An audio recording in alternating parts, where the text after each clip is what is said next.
Hey, one of the questions I get asked is how do I go and present to people and what do I do? So I thought I'd just put together a little, under 15-minute video on how I do that and how I present to people. This is not the only way. It's not an absolute way. There's 100 different ways you can do it. It's just the way I do it. So if you can take anything from it and make it your own, great. Feel free to do that on here. I basically just do 4 steps that I go over. I go over a Medicare Explained, which I'll show you in a minute.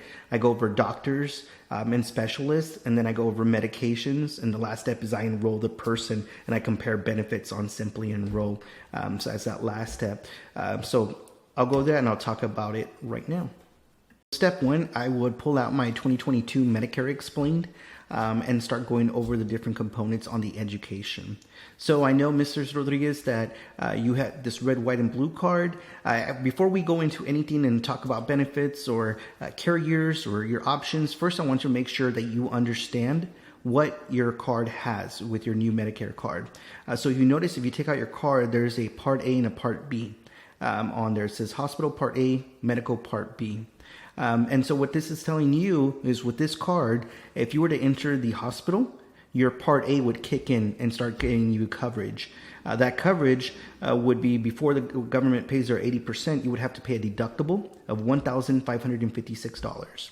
And notice there it says per 60-day occurrence because, this is not an annual deductible. You could pay this more than once, and that is definitely a possibility. So just to recap, if you enter the hospital, you're going to pay this $1,556 deductible first, and then you're going to pay 20% of whatever the hospital bill be. So let's just use an example. You fall, you hurt yourself, and it's $10,000. Well, deductible first, and then 20% of the leftover you would pay. So it can add up pretty quickly there on Part A. Now, let's look at Part B here, the other component of it. Let's say Part B, you need to go use that for your doctors, your specialists, your durable medical equipment, which is like your wheelchairs, your oxygen tanks. All that is Part B. I like to call it the meat of the coverage. This is what you're going to use more than anything. It also has a deductible of $233. So again, before the government kicks in their 80%, you have to meet this $233 deductible. And then the government will kick in the 80% and you will be left with the 20% left over. I always like to point out that monthly Part B premium, the average American for this will pay $170.10. Now, depending on your income, that might be more. So we'll look in that and we'll look at the IRMA to see if it's going to be more or less, and Social Security might have already told you what that would be. But just so that you know, the average person pays $170.10 for Part B every month, and that's for the rest of your life. So we talked about what Part A is, we talked about what Part B is, so we understand now what original Medicare covers. Now let's talk about what it doesn't cover. So if you notice here, we didn't talk about medications. That's your Part D. The government tells you you have to go get that on your own. So they don't give it to you. If you notice, it's just A and B. There's no D there. So you have to go get the medications component of Medicare. And we'll talk about it a little bit later on how to do that. The other thing it doesn't cover is those deductibles we talked about and the 20%. So that can get pretty expensive because there's no end cap. You might have noticed that we also didn't talk about dental, vision, and hearing. It does not cover those preventative work. The only way it would cover that is if you were in a serious accident and it was medically necessary, then yes, it would cover those. If you're in a bad car accident and they had to, do some work on your mouth, then yeah, it would cover that. But not traditionally, it does not cover that component of it. So now I notice you have your card. If you didn't have your card, I tell you how to go get that, how to go get your Medicare card. You want to go in person to your local Social Security office, or if you don't want to go, you can call them. Once you call them at this number, they'll basically, ask you a few questions, and you can get your Medicare Part A and Part B as well. Or the fastest way to do it is going online to ssa.gov. Make sure it's ssa.gov, not .com. That will take you somewhere totally different. You want to use that .gov. There you'll be able to enroll online. It's the quickest, the fastest way, but it is a little, you have to be a little tech savvy for that on there. But since you already have your Medicare Part A and Part B, we can skip this step and just go now into what your options are.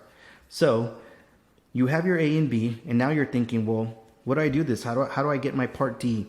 We're gonna break those down. What you need to know is that there's 3 options that you can basically do.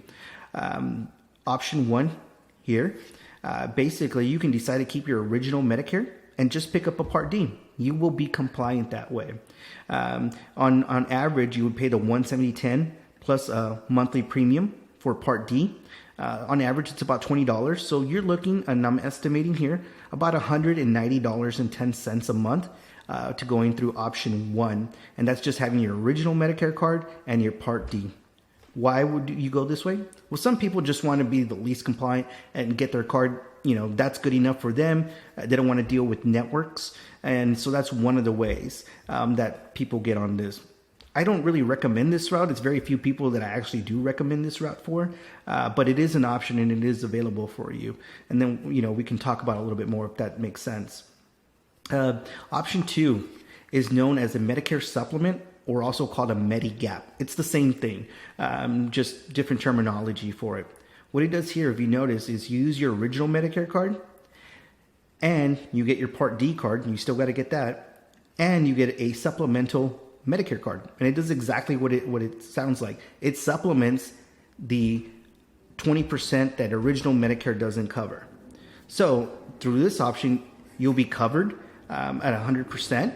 With one minor exception. That one exception is your Part B deductible of $233. So just know that that would still be applied. In this case, as far as cost-wise, you're looking at your monthly Part B premium. You're looking at your Medicare supplement premium. For a male turning 65, you're looking at anywhere from $120 to $150 a month, in addition to the $170.10. And you're looking at, on average, $20 for your Part D premium. So easy, about $300 going through option 2. Why do people choose this route? Well, they like this because they pay one monthly premium and that's it. They don't have to worry about networks because there's no networks with Medicare supplement. If the doctor accepts original Medicare, they have to take your Medicare supplement card. They travel a lot. That's another good reason why people go this route. They might live 3 months in Texas, 3 months in Florida with their grandkids, 3 months in California for fun. And so they're all over the place. So they don't want to deal with networks. They pay one monthly premium and that works for them. The last option here is option 3. It's called Medicare Advantage. It's also known as Part C. So you might hear the commercials on TV, Medicare Advantage, Part C. See Joe Namath talking about it. This is what he's talking about right here, this option. And this route, you'll notice that the Medicare Advantage carrier that you choose will be primary over original Medicare. So whatever private insurance carrier you choose will become primary. Now, most of these are at a $0 monthly cost. So you're still paying your $170.10 on here, and most of these are at $0, so there's no additional cost for it. Now, there are some that are going to be additional costs. It can vary depending on the city and that you're looking for. So I'll be able to tell you exactly how much that is. But traditionally, they're about $0 monthly premium for HMOs and some PPO options. And so just note, this route works much like your commercial insurance that you had while you were working. You show that card to the doctor's office. There's a copay depending on the services that you get. And copays are only paid when services are rendered. So, for example, you go to the specialist, your heart doctor, there's going to be a copay for that. And what that copay is depends on the carrier you choose. It's important to note, whatever option you choose, you cannot get away from this $170.10. You're going to pay that for this card for the rest of your life. So just know that if you do get an additional premiums, that's on top of it on whatever option you choose from. But that $170.10 does not go away from it. So now is about the time that I start asking the client if they have any questions, if I can clear anything up, to go over anything else again that I might have missed.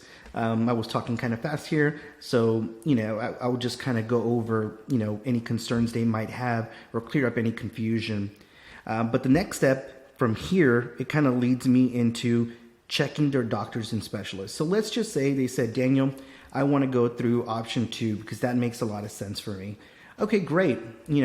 Just checking their doctors. Don't have to check from networks, but just making sure they're not like a concierge doctor or anything like that. Great. Checking their Part D for their medications. I'll start going into that route here as well. So if they went through here, first steps is just making sure they're not taking any concierge doctors or doctors that don't take insurance. But most of the time, 98% of the time, it's all good there. If they chose this route, Medicare Advantage, I'm definitely checking the doctors and specialists routes, making sure they're all on networks with the different carriers or see what they accept. So sometimes, I'll have to come back, or later on that night, I'll just go through the different carriers and check the doctors. I'll take down the notes. If I know them already, I kind of have an idea of what they accept. And the next thing I do is check their medications. So I'll put it into like Simply Enroll, Sunfire. I'll basically put in there, and then I'll start getting an idea of what makes sense for them. Based on the doctors they've told me, based on their medications, I'll kind of start getting an idea of where to go with this. And then let's say they go with this option and they have 2 or 3 good options for them. I let them decide what they want. I don't ever push one carrier over the other. I kind of let them make their decision, right? So if, in one plan carrier, they have, 3 out of the 5 doctors. In the other plan, they have 2 out of the 5 doctors. And the other one, they have 5 out of 5 doctors, all in network. Then I let them know about the differences, what they get with one carrier over another carrier, and let them make the decision what makes sense for them, right? Because I don't want to come as pushing one carrier over the other. So that's basically it. I'm going through 4 steps, right? I'm going over this Medicare Explain. I just want to make sure, especially if I've never met them before, I want to make sure they know how that works. It doesn't necessarily mean just for a T65. Sometimes I'm going over this for a person I've just met because I want to make sure they understand the process. That's step number 1. Step number 2 is basically I'm checking their doctors. I'm checking their specialist.